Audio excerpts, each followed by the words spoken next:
बिहार को जातिवाद का राक्षस जकड़ लिया है। बिहार की जनता भी मान चुकी है कि इस जातिवाद के राक्षस से अब छुटकारा मिलना मुश्किल है, या तो नामुमकिन कहें आप इसको।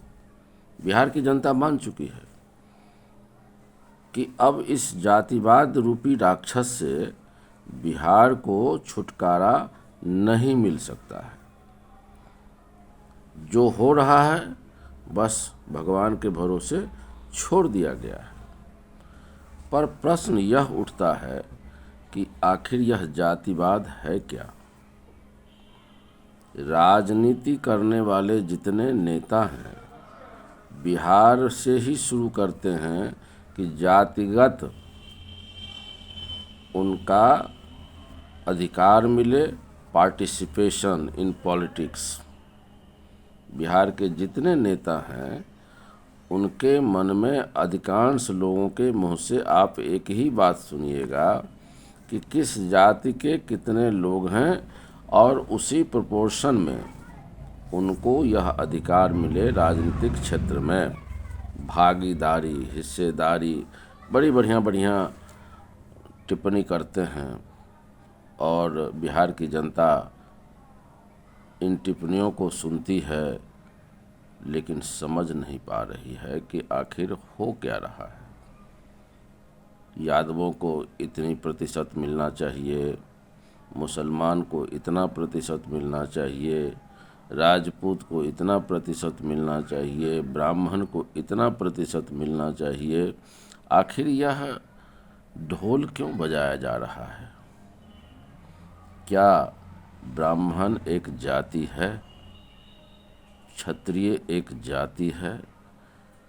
यादव या शूद्र या वैश्य क्या जाति है? इस विषय को समझना बहुत ज़रूरी है। सबसे पहले तो आप इस बात को समझिए कि जाति तो अगर आप विभाजन करेंगे तो कितने प्रकार की जातियां हैं। जाति किसको कहते हैं? जाति या तो गरीब हो सकता है या अमीर हो सकता है।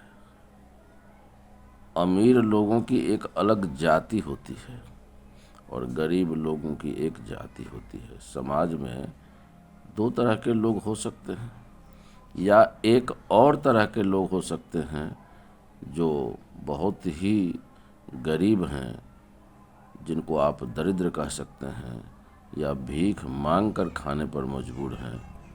ऐसे लोग भी हैं।